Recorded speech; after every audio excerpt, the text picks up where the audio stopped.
Hello, everybody. Come on in here. It's time for class. I'm so excited and so elated that we have the opportunity to talk about finances.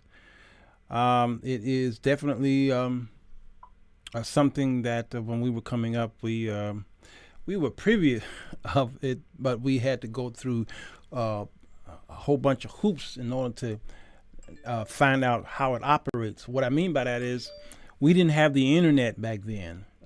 So what happened was a lot of the our parents, um, the encyclopedia man came to the house, and my parents bought books, the periodicals. Um, I don't know, they were 10, 15, 20, 30, and I still have a couple of them here that from I think my parents loved the Britannica encyclopedia set. And you had to read about stocks and bonds in the encyclopedia, because there were the other reference that you had to do was go to the library to reference, or if you had somebody who was wealthy already, or you knew a friend. So that black community was just didn't know about it. So out of sight, out of mind, we really didn't care about it, because we were told that the best investment plan, well, if there was no investment plan, as Christians, we were told to invest in the kingdom. All right. And that's about it. But as far as your money is concerned, we were taught to be blue collar workers. And so you went to school, and then, well, if you went to college, you went to a trade school. All right. You might have went to DeVry Institute when the technology advanced, and you went to maybe DeVry or something like that.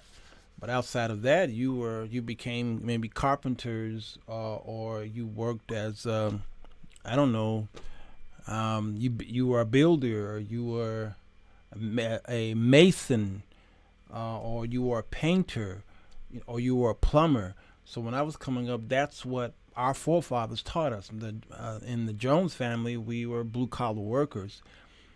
I was the first, maybe I have to look back, because if my brothers are watching this, they'll try to test me on this. But I was one of the first ones. I think I was the first to go into I did go into corporate America as a white collar worker, and I decided to go into accounting, and I enrolled into Taylor Business Institute after I left college. Went into accounting, and they had a program called computerized accounting.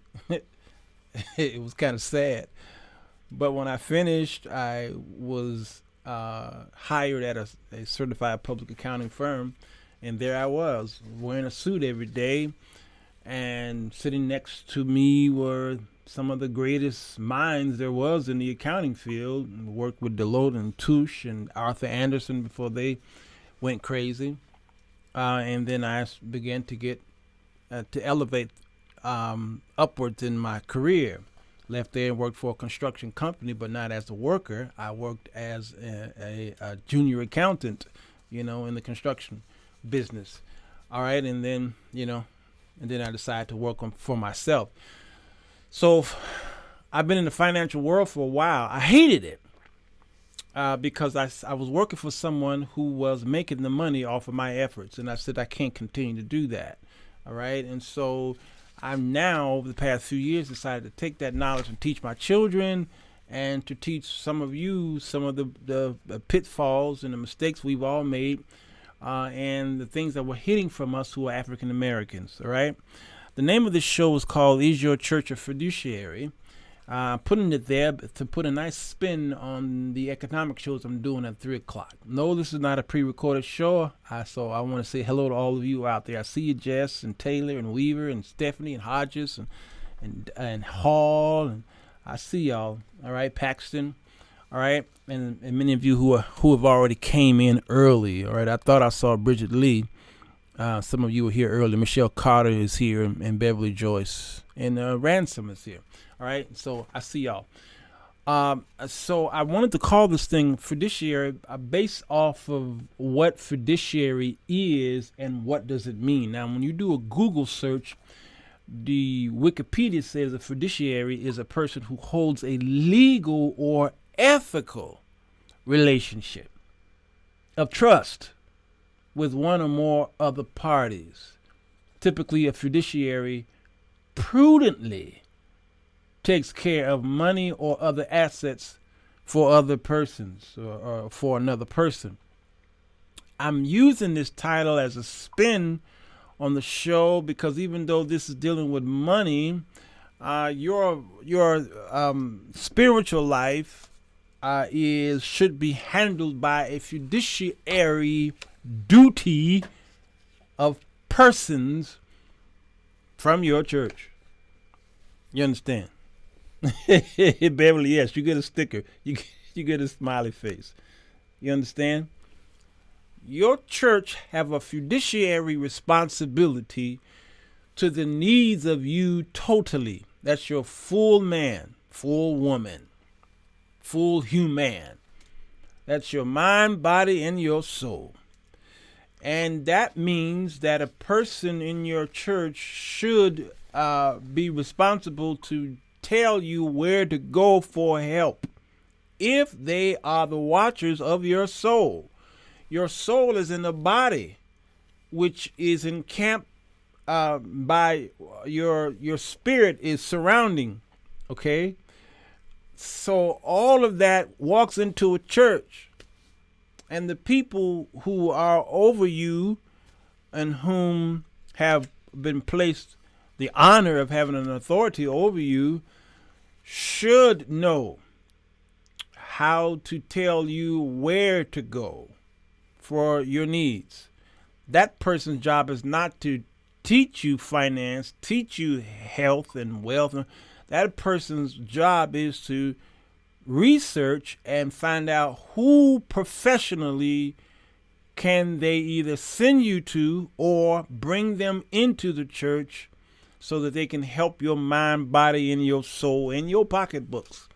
One of the reasons why we keep bringing up the Bishop Carlos L. Moody Sr., God rest his soul, is when I was having marital problems, he sent me out. He decided not to sit and counsel me and the wife because he knew me. And he knew that, I would just be hearing his same old words. He says, listen, you are above my pay grade, so I'm going to send you and Mrs. out to someone who we trust can do a job that possibly I can't do for you. For these two couples here, I can help them. But for you, it's a bigger job.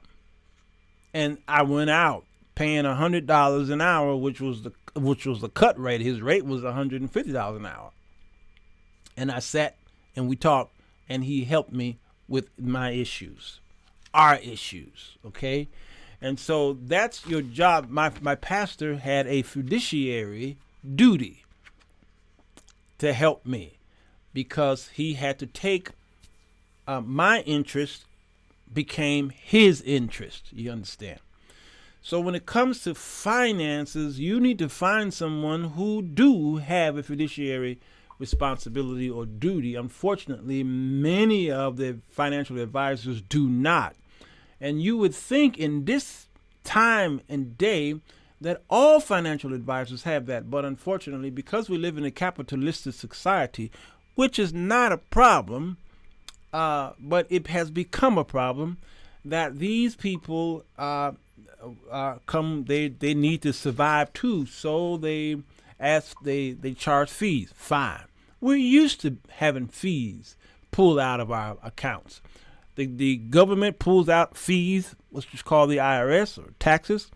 Your banks pull out fees depending on the setup of your checking or your savings account. You can't even pay a bill online, a Commonwealth Edison bill, a light bill or gas bill or water bill, without them taking out an administrative fee. Right? You can't order from Amazon without a shipping and handling charge. Okay? And even though those of y'all have Prime, you're still paying a monthly fee for the Prime. And then so we are used to fees. When it comes to our monies, though, you need to check the fees, because many of you who have a 401k with your these mutual funds, you don't even know what's in the fund. You just trust the fund because your company offered it to you. You pay into it, and then they pay into it, and it is filled. It is a mesh, a cesspool of mutual funds in there, and you don't even know what it is. You never check the prospectus, and the fees seem small. 1% every year seems very small. But if your 401k is your investment plan for the rest of your life, or your retirement plan, and you've been putting into it for 20, 30 years, now you want to retire, the fees that you gave to those managers would be in the high thousands. Some of you are paying $10, $20, $30, $40, $50,000 in management fees, which, can you imagine $50,000 pulling out of your retirement fund in fees that you didn't know about? All you had to do is just look at the paperwork. They should definitely be bringing in insurance agents and financial advisors. Come on, Dana King. Too many times we're taking up offerings just to bury members and their families. It's a shame. And so the church could really thrive. This church should be one of the wealthiest institutions in the country. Hear me. African Americans, I think, are 1 trillion. And if we were a nation of ourselves, where would we fall? 10, 11, as a wealthy nation, that is, we would be up there. The church collect billions of dollars, okay, from tithes and offerings and building funds and anniversaries and all kind of stuff. The church taxed you probably more, not probably, I believe the church taxed you more than the IRS does. The church taxed you more, but yet the church is filled with just as many poor people as we see in your neighborhood. But the church have brought in so much money, it's a cash cow. So the church itself should be the most, the richest entity in the country, outside of some of these hedge fund owners, those in the market. But they are not. Why? Because the money funnels through the church, and immediately the money funnels out. And where do it go? It would be great if the money could funnel into the church and then funnel out into the neighborhood in which that church resides. But it doesn't happen. The neighborhood where the average church is don't benefit from the billions of dollars that flow through those churches in one neighborhood. Chicago have 77 neighborhoods. If you live in the neighborhood of Roseland, and if there are 1,000 churches in Roseland, which is easy to say, okay, and millions of dollars funnel through that church, most of that money funnel out of Roseland neighborhoods into the banks, and that money goes right into the banks. Why? Because the banks own the building. So the average church, where the money funnel in, have a mortgage on the church, okay, and then possibly 80% of their money that's raised, if not more, is raised for the mortgage. The rest of it is for expenses, utilities, and salaries. Okay, all right. So what's left? And this is why at the end of the year, a lot of churches, what they have to do is they have to tell the Sunday school department, the deacons department, the ushers department, and all these departments have to pull in their bank accounts to shore up the hole that's at that church. That is utterly ridiculous, isn't it? But this has been happening for ages and ages, okay? So something's got to change, and that may not be all churches, but that's too many churches. It's almost the average church, at least in Chicago. That's how they operate. All right. Some churches have a 30-year mortgage on their buildings, and they owe the same thing that they owed. They've been paying for 20 years, and they still owe the same that they owed from 20 years ago. They owe the same thing because they cannot afford it. Because the church it's a membership funnel too. People come in and people leave. People come in, people leave, and which means the money does the same thing. There you go, train runner. A lot of the members don't even live in the neighborhood. Yeah, thieves, Priscilla said. It's bad. It's bad. Many don't even read the prospectus. Okay, yeah, thank you. Come on, Rogers is helping me out. I'm reading her stuff, and I'm like, where did I hear that before? I heard that before. All right.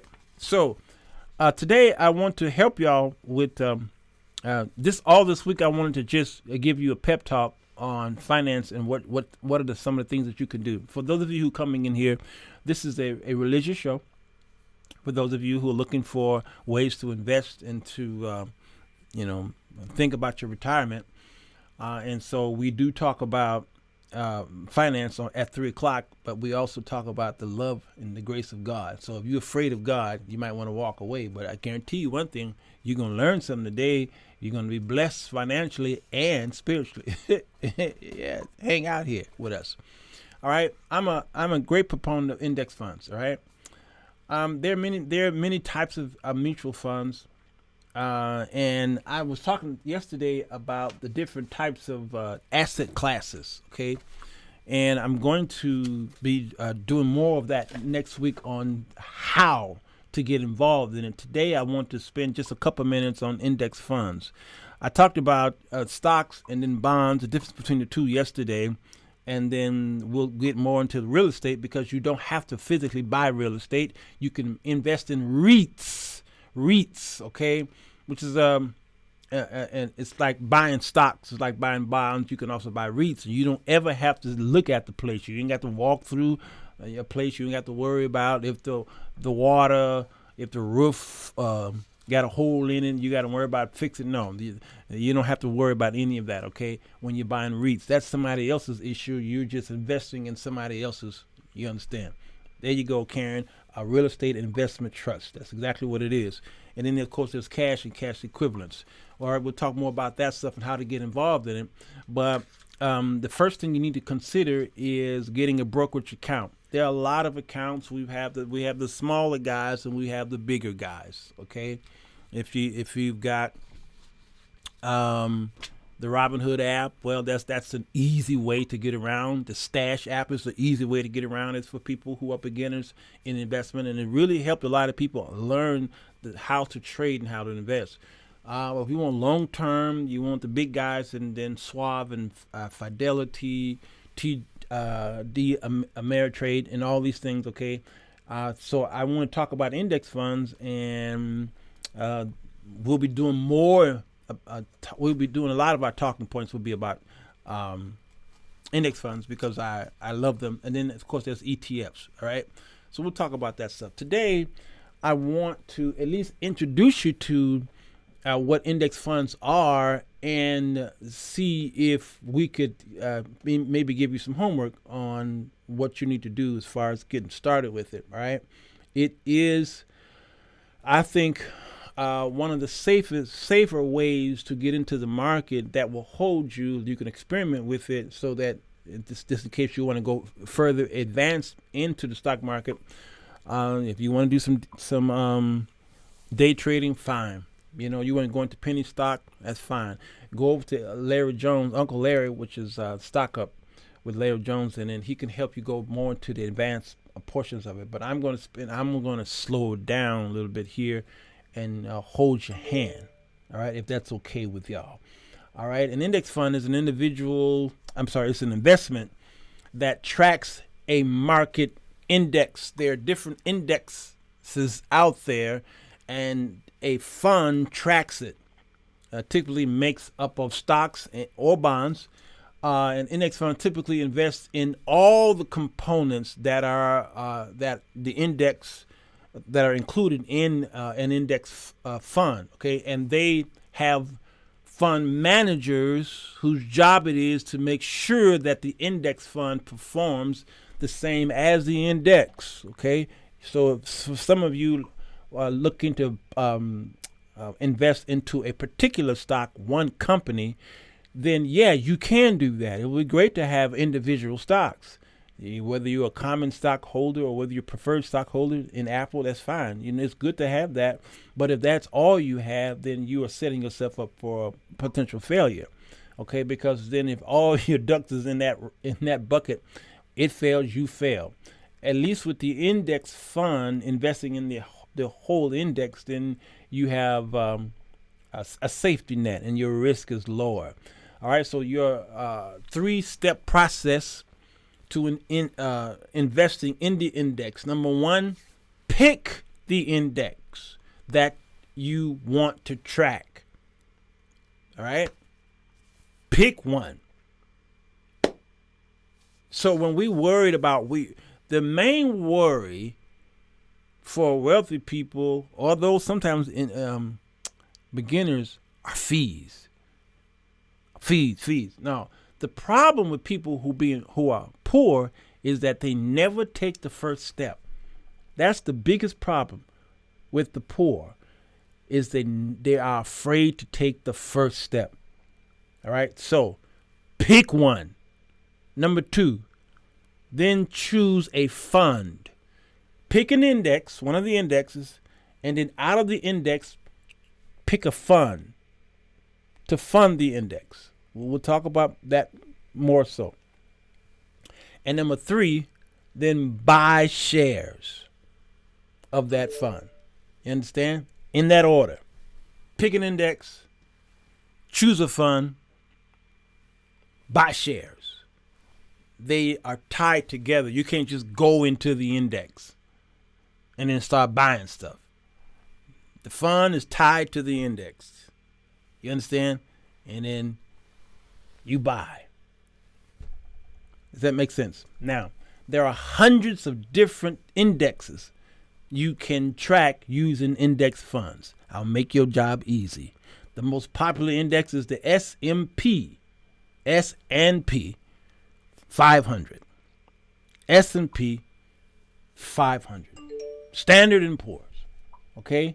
Which include 500 of the top companies in the United States. All right? So the S&P, the Dow Jones Industry, and the NASDAQ Composite, you see this every day at 3 o'clock or 4 o'clock, depending on where you live and when the stock market closed, which it closed 24 minutes ago. All right. Avis, I'm going to tell you where to go to get that, and you don't want to mess with the small guys. Don't offer a lot of this stuff. You want to go with what I'm getting ready to tell you to go. I'm getting ready to tell you today the best brokerage to go through to get an index fund. That's right, Joyce. An index fund is a type of mutual fund. That's right. Okay. So that's the large one. Of course, the Russell 2000 is the smaller U.S. stocks, and then you have international stocks, and that goes on. All right. So first, pick an index. I just helped you. Pick the S&P 500. You good? Great. Number 2, choose the right fund. Once you've chosen the index, you can generally find at least one index fund that track it. For popular index like the S&P 500, you might have a dozen or more choices. And I'm going to see Fidelity. I'm going to, can I do this? Did I do that wrong? Where am I? All right. I'm typing in Fidelity index funds here. Okay. Fidelity index funds, and you hit there. Okay. Now this is Fidelity. All right, great brokerage firm. And on the left side, you see mutual funds. They have all of their programs, the packages. Their products are here. Active management, pricings, and what have you. All you have to do is go up here in the search and type in index funds. Okay? And here you have it. Here are the fundings. FXA, VOO, VTI, and they're there in the order of popularity, I believe. All right, these are the funds. And let's say you want to go with FX. You type that in there, and there you have that fund. Fidelity, of course, is the fund there. And then you can see a hypothetical growth of the fund based off of a $10,000 investment. All right, it's showing you hypothetically what it will do, and what it has been doing since 2012. Okay, that's what's going on here, and many of the details on the left hand side. All right. Okay, so obviously, you can see that I have chosen in Fidelity for you. That's why I started there. All right, Avis, did that answer your question? All right, now let me continue. So you choose your fund. You saw the top three there. That's number 2. And number 3, buy index fund shares. All right, and you can go to your brokerage account, which again I just chose for you. All right, now, why do you invest in index funds? Investing in index funds is one of the easiest, most effective ways for investors to build wealth by simply matching the impressive performance of the financial markets over time. Index funds can turn your investment into a huge nest egg in the long run, and best of all, you don't have to become a stock market expert to do so. All right? So the pros of getting into the index fund is, number 1, is to minimize your time spent researching individual stock. You don't have to spend a whole lot of time. Put your money in the index fund, let it automatically do what it do, and walk away. Yeah. I have them in T-Row. Yeah, T-Row. Yes. That's good. Kia? Hey, man. It's good to see you. All right. Number 2, you can invest with less risk in index funds. Number 3, index funds are available for a wide variety of investments, and we'll show you all that stuff later. 4, it's a lot less expensive. A lot less. You don't have to worry about these active managers. Next, I don't know what, number 5, maybe you'll pay less in taxes. Index funds are quite tax efficient compared with many other investments. We'll talk about that in the future. And lastly, it's a lot easier to stick with your investment plan. When you use index funds, you can automatically invest month after month and ignore short-term ups and downs. You can be confident that you'll share in the long-term growth of the market. All right. So that's why I say put it in there and walk away, because if you keep looking at it every day or every week or sometime every month, you will go into a state of FOMO. Now, I asked y'all yesterday what is FOMO, and I did not get one answer. What is FOMO? Investing in an index fund is easier. Thank you, Rogers. All right, now, with all my shows, I give you the pros and the cons of everything. I try to be as well balanced as possible. So why not invest in index fund? As simple as and easy as index funds are, they're not for everybody. Some of the downsides of investing in an index fund include these 3 things, and these 3 things may not don't mean a hill of beans to you. Thank y'all. Fear of missing out. Y'all keep looking at your portfolio, or not so much a portfolio, but you're looking at the daily stock tickers, and then you're freaking out. No, if you're into day trading, then that's different. You decide to go into that. Be ready for that mentally. But if you are a long-term investor, there's buying, and then there is holding. Okay? Which one are you? Okay? Number one, the cons is you'll never beat the market with index funds. Index funds are designed solely to match the market's performance. You'll never beat the market. So if you want to prove your mettle as a superior investor, this is not for you. Number two, you don't have any loss protection. Index fund tracks their market in good times and in bad, and when the market plunge, your index fund will plunge too. Well, it's the same way with common stock too, isn't it? Number three, you won't always own stocks that you like. That might be for some of y'all. You might feel that Procter & Gamble is a racist organization. But you're in the S&P 500, you may have stock in it.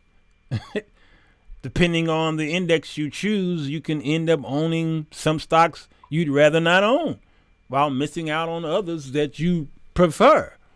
So these are the risks that you take. It's really up to you. You might be owning some company that you feel is unethical, maybe a weed smoking, or maybe some alcohol company or a cigarette company. So if it's all about ethics with you, you may not want to enter into it. Yes, Kia, day trading robs you of time and peace. All right. So if you're worried about that as a believer, then you might want to, because you can't do an index fund and say, okay, but I don't want that fund, I don't want that fund, I don't want that fund. It doesn't work like that. It's mutual. You have a mutual agreement. All right. Now, for index funds to get started, of course, Vanguard 500 index. Vanguard. All of them are Vanguards. Okay, but I already told y'all what I like. Okay. The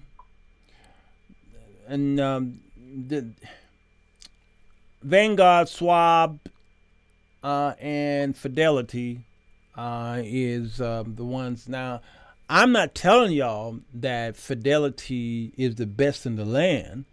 I'm just telling y'all what I have used and I feel has been effectively working on my behalf and some of my friends' behalf. So that's why I like Fidelity. All right? That may not be your cup of tea. But for me, it is. And then you do the homework. Now, last but not least, because I'm not going to be long. I'm going to try not to be long because I need to eat. I went to a funeral today. Zolly Webb's funeral. I'll talk about that tonight. All right, so let's look at this situation here. I do have a picture here. Fidelity, and this, this may not be. This is as current as I have. Okay, where is it? Okay, here. Here's why I like Fidelity. All right. Low cost index, good fund selection, your investment. Look at that. Now, all of them are free stock and ETF trading. They all do that. But you need to find out how much can you put in the account minimum wise. Vanguard is a $3,000 minimum. So if you got $3,000 and Vanguard may offer you some things that maybe you like more about Fidelity, it's like buying a Chevrolet or buying a Cadillac. Maybe Cadillac got a freezer in the glove compartment. You may want that. All right, and you may have to pay $3,000 more for it. Fine, that may be for you. So if you got the money in the account, then Vanguard might be the one for you. But the average person who asks me, I don't know nothing, I have no money, I don't have much money, blah, blah, blah, I tell them, listen, get a Fidelity account, The investment is the minimum investment. I was consider, of course, Schwab I would say is number two, only because look at the good fund selection is no. Okay, the reason why I say it is because I would suggest that you save up $100. Kia says, yeah, Schwab is not as strong as they used to be. I would say take $100. Take $100 and put it in index funds and start messing around with it. And start studying these sheets, these tickers. Start studying them, just for your education. You understand? All right, now, so let's look at a scenario here. Okay, I printed out some scenarios here. I have Karen. I have Karen and I have Anna here.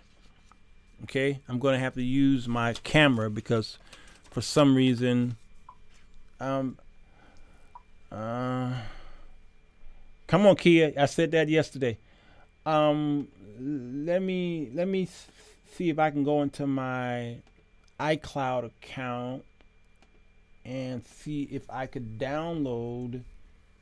And let me give y'all my security code so that y'all can go in there and blackmail me. Hold on. My security code is 1234567.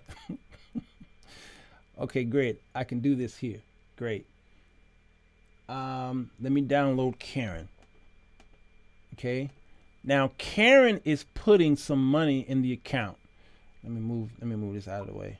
All right, Karen is she's 30 years old. So if you're 30, this show is for you. All right. Now right here. Let's see if I can do this. This is Karen. Okay. Karen is 30 years old. She's a young professional. Okay. And she makes $70,000 a year. She saves $500 a month. Okay.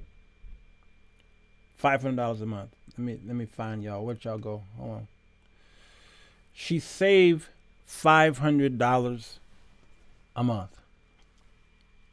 She puts $500 a month in her banking account faithfully.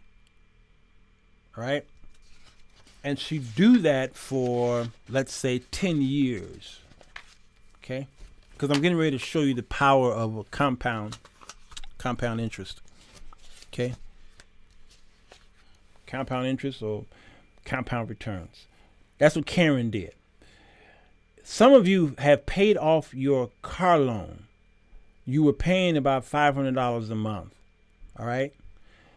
You paid off your car loan, so now you got $500 to save every month. What do you do with it? Do not buy nothing else. Understand? Don't buy anything. Don't buy nothing for the house. Don't buy another car for your kid. Don't buy nothing. Act like you still got a car loan. You understand? Act like you still have a car loan and put that money away. But don't do what Karen did. All right? Don't do what Karen did. Now, let me go to our dear friend Anna. All right, let me see if I can open Anna up here. Okay. All right. Here's Anna. And let me show y'all what Anna did. Anna is also 30 years old. All right. Anna is a young professional in New York as well. $70,000 salary. Anna invested $500. Okay. She invested it in an index fund. All right. Now, let me show y'all what happened over time as I download this from My iCloud. Let's see. Hold on. All right, there it is, right there.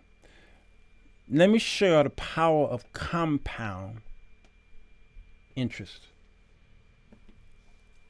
Look at this. Karen, over time, 10 years, $500 faithful a month. Over 10 years, she put in $60,000. Over 10 years. Look how much she made. I'm sorry, look how much she made here, over here. $60,000.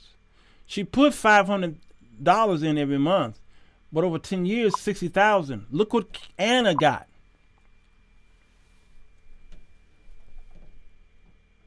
$96,000. The same $500. She did the same thing that Anna did.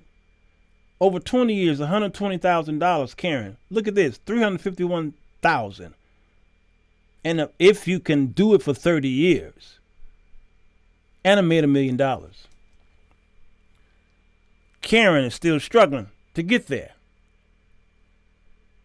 All right, that's not even a quarter.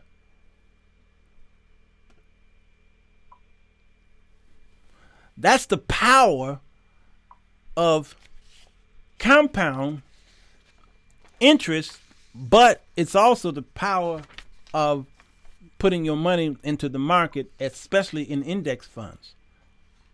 Matter of fact, let's look at this chart here to further prove my point. If I go to, let's see right here, let me download this one here.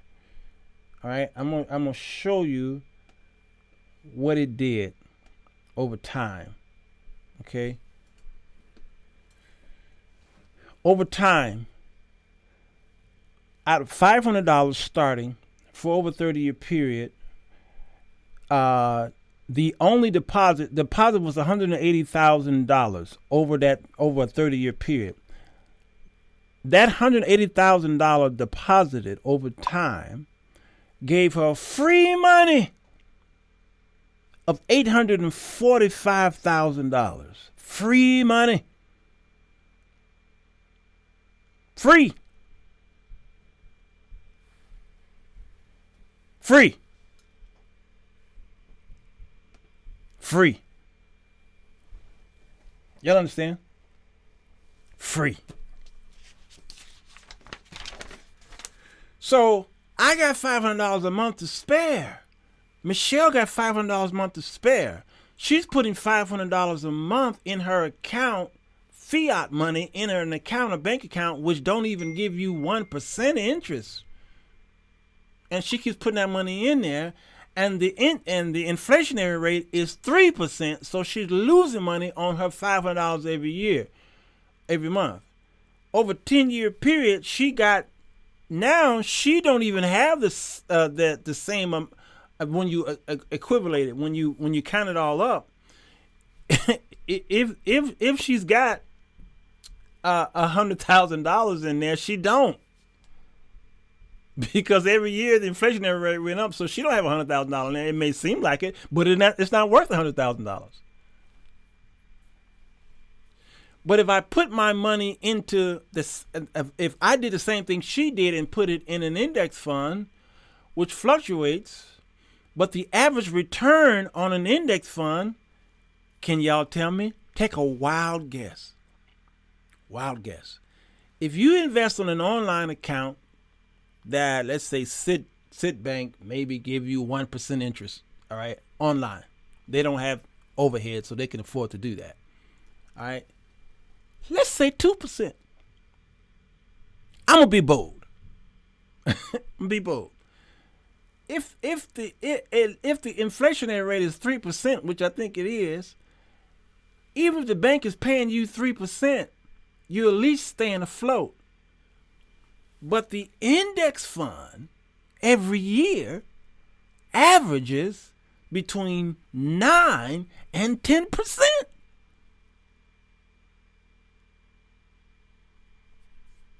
We know a crash is coming. We all know that. That's how it works. But the recovery, whether we're in a bull market or whether we're in a bear market, Index fund is the safest way to go. So when you say I have no money, okay, fine. Pay that car note off. Pay it off. Pay off your credit cards. Pay it off. The lowest interest rate debt that you have, pay that off. Once you do that, act like you still have it. And you be like the IRS. You are the Internal Revenue Service for yourself. And every time you get paid, you take your money out of there. Take it out. Punish yourself for working. Charge yourself for working. So when you get your paycheck, take $500 or whatever it is that you've been paying in some debt, take that out, put it in a Vanguard or Schwab or Fidelity account, and leave it alone. And do that for years to come. If you're 55, do it for 10 years. When it comes time for your retirement, well, let's show you again. Let's show you again. Where is which one do I want to see here? This one here. 10 years, if you keep doing that, just 10 years, y'all, and you're carrying, you've made $60,000, but yet you did not, because the inflationary rate is killing that money. But for 10 years, you at least got $96,000 in your account, your retirement account. If you don't do that, you won't have that. Do you understand what I'm saying? So the time to invest is right now. Don't wait till you get all this money. Some of you can be just putting $100 away right now every month. You're spending it on unnecessary stuff. Do it right now. Why? 10 years ago was what year? Can y'all put in the comment section? 10 years ago was what year? Huh? Don't go and buy no red bottoms and have it automatically withdrawn. Come on, Pitts. My life insurance man don't have to come to my house. He don't have to call me. That money is snatched automatically. Credit cards, snatched. Because I care about my credit report. My FICO score, snatched. Snatched. I get automatic stuff coming out. I don't play. Do the same for your investment. So y'all said that 2011 was 10 years ago. What were you doing in 2011? Can y'all think of anything in American history that happened in 2011? Anything of significance?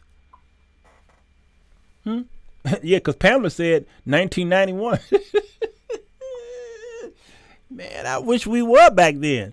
Because if I knew then what I know now, I'd be very wealthy. Pitt say, out of sight, out of mind. There you go. Put it away. 2011. That was only 10 years ago. Who was the president? Who was the prez? Huh? Can y'all remember? I'm trying to tell y'all this because that wasn't so long ago. 2011 was not so long ago. Barack Hussein Obama was the president. That wasn't long ago. And we wasn't that bad off. Actually, we was thriving. We had just come out of this housing debacle of 2008 from the Bush administration. Obama came in here, started bailing out folk, trying to bail out folk. He bailed out. The banks had to. It was too big to fail. All right? And then the car companies and all that stuff. And y'all were making good money 2011. And the economy was doing this. It was doing this. Now we had a dip. We had a hard dip, but it was doing this, okay? And if you had kept doing what you're doing for 10 years, now watch this. How long have you been paying on that car note? Some of your car notes have been 6 years. 6 years. Car note. You made the car industry extremely wealthy, or at least the finance company, extremely wealthy. 6 years. How many more years you got for it to be 10? Let's see.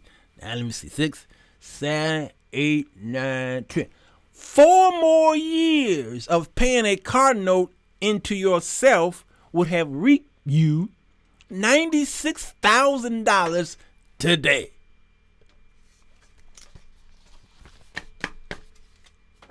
So, now that you're feeling sad, it is now 2021, depending on what time you're watching this. Give yourself a 10-year plan. It's going to go by like this. Kamala Harris will be the president of the United States. Okay? It's going to go like that. 10 years. Like that. We're already in the winter, y'all.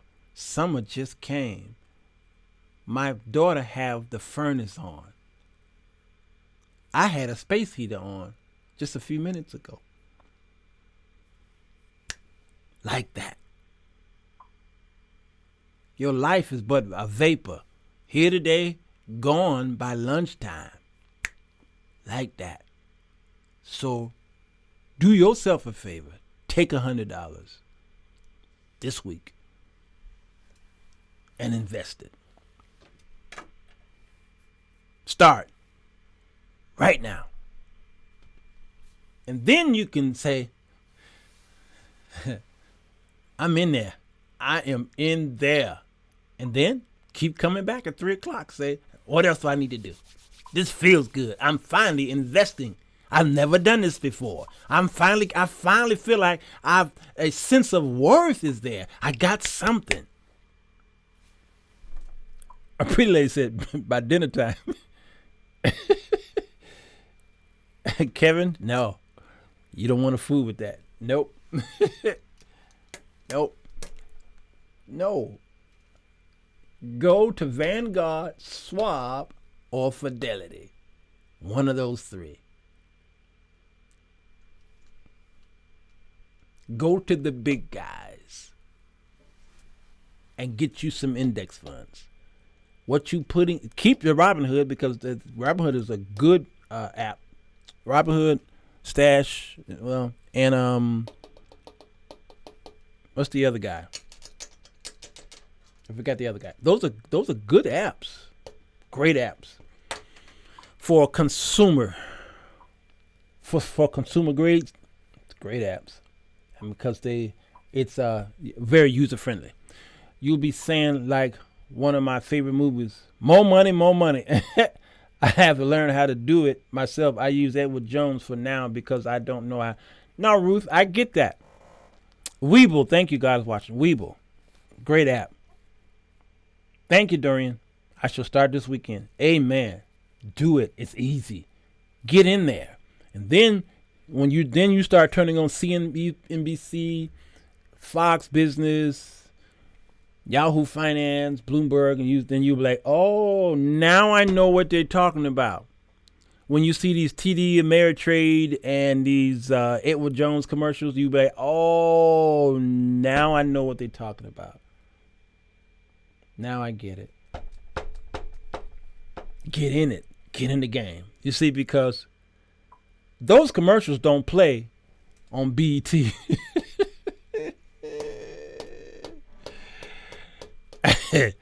Those financial brokerage commercials, they don't set up those. There is not one Edward Jones in my whole community. I'm not talking about my block. I mean the whole community of Roseland. Not one. No Edward Joneses in Inglewood. No Edward Joneses uh, in the back of the yards. Okay. No. All right. It's a waste. They know you people don't invest. So they don't waste their monies in commercials on TV stations that y'all watch. No. Right? Mm-hmm. All right. Come on, Kevin. All right. Now do a comparison with Schwab and Fidelity. Do a comparison with those two. Before you do it, do a comparison. Look at the pros and cons of both of them before you decide which one you want. Amen, Pitts. Thank you, girl. Mm-hmm. They could put their hands on their assets because she put them in all of their daughter. Oh, all right, Michelle. Mm-hmm. Yeah, only check cashing places. There was a currency exchange on every other corner. Guys, watch the none in West Garfield, not a one. I first heard Get in the Market in 2011. I tried, but it seemed a lot harder back then. Yeah. Nah, it wasn't really hard. You thought it was hard. It wasn't. It wasn't hard. Now it's easier now because we have programs that are geared to more consumers. Yes, I will say that. But no, it's so easy now. My kids are in the market. My kids are in their late 20s. Well, my son is he's 32. My daughter's in the market. She's 28, 29. When I was 28, 29, I didn't know what a market was. What's that? Okay. All right. Any questions on today's subject? Get in there. Do it now. Right? Get in there. And then we'll show you. Matter of fact, yeah, easy like Sunday morning. Yes, you can, Dorian. You sure can. That's why Vanguard says 3,000, and the other one is 10,000 minimum. Okay. Let me see. Can I go? So I'm going to. Can I do this? So if I go to Fidelity.com, what's going to open up? Well, your username. That's after you decide to do it. But if I went to Google Fidelity, okay. Was it here? Yeah, right here. When you go to Fidelity.com from Google, you'll see the programs, the products that they offer. Retirement, IRAs. They give you some advice. Brokerage account, mutual funds. Okay, cash management. Here's the college fund. These are their top products here. All right. And let's say I want a retirement. You hit that, and then it's asking which one: rollover, Roth, traditional. Okay. Here's the mutual fund. They're going to ask you a series of questions. Will this be an individual or a joint? Individual. Okay. And then they'll then start asking it's you 4 o'clock. Various questions. Okay. It's really easy to set up. And then you got a checking. They're just gonna fund the account. They're gonna tie your checking to it, and then it'll take you a few days to get approved. Uncle Larry introduced me to Phil Leslie. What I tell you, and I didn't even know that. Well, yeah, I did know. I forgot that he uses Fidelity. He uses all of them. Yes, Kevin. Start with $100. So while I'm investing in an index, should I get some penny stock? You can. Yes, you can. Uncle Larry will show you how to do the penny stock. I'm fool with it. I'm fool with it. Yeah, the liquor store. There you go, Farley. Yeah, that's good. Yeah, TD Ameritrade, absolutely, they're good. But why? I just gave you the top three, and y'all keep giving me all these other people. Do y'all see what y'all doing here? So a rich man walk up to you and say, "Here's $10,000." All right, I gotta go. Roger's giving me my hour. Here's $10,000, and you're like, yeah, I see the $10,000, but why don't your brother offer me? Why won't your brother offer me 10,000? Well, because I'm offering you 10. Yeah, but I've known your brother longer. Yeah, but I'm offering this to you. Your brother's gonna take you through a bunch of steps to get to 10 grand. Yes, have an emergency fund first. Number one, have an emergency fund first. Yes, please. If you don't have one, be building one up. So let's say you've got $300. Take the $200, put it in an emergency fund. $100, you can start investing. Right? You can do that. And then every check, put more in the emergency fund than you do into the investment account. Hear me, because investment is long term. You can reach your emergency fund minimum quicker. So you keep putting money into the emergency. And actually, for those of you who want to wait to invest down the road, maybe another year, then take the $500 that you would put into an investment account and put it into your emergency fund. Keep putting that in for a few months. And then if you got 3 months saved in an emergency fund, then stop. And then start putting into an investment fund. You understand what I'm saying? You can save too much money. There is a such thing as that, saving too much money or having too much in an emergency fund. Because it ain't doing nothing but losing money. Because if you got the $2,000 in an emergency fund for, let's say, the car breakdown or something like that, well, it may cost $2,000 to fix your transmission today.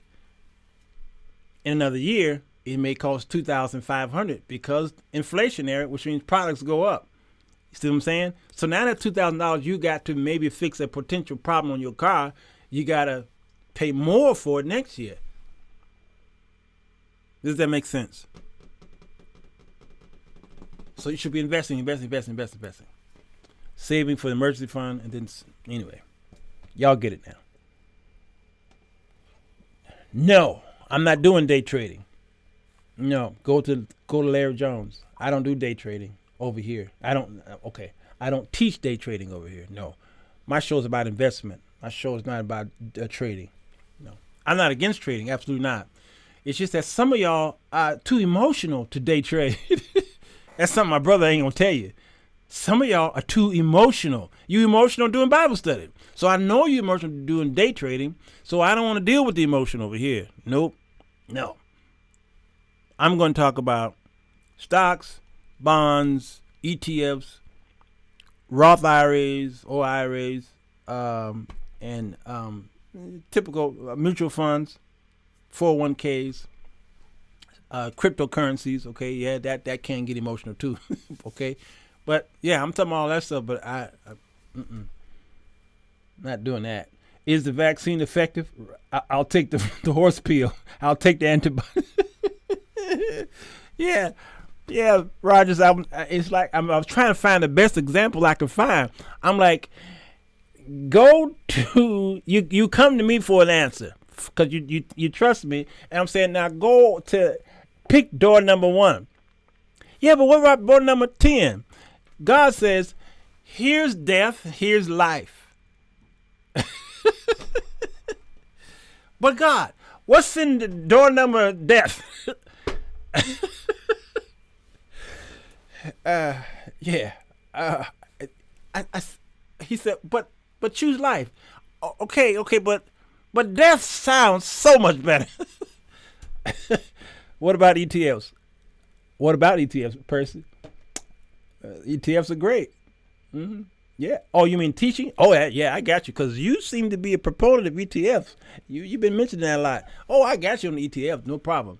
Because if you learn about index funds, you already learned about ETFs. There's only a slight difference between the two. I could talk about that tomorrow at 3 o'clock. I gotta go because Rogers got both her eyes, and she's crazy. Take care of yourself. See you tonight, 9 o'clock Central Standard Time. All right. If the creek don't rise, if you're emotional, day trading will give you HBP, a heart attack, stroke, leave. All right, y'all. Take care of yourself. What am I playing? What am I playing? Nothing. So watch it, Jones. Excuse me. Show.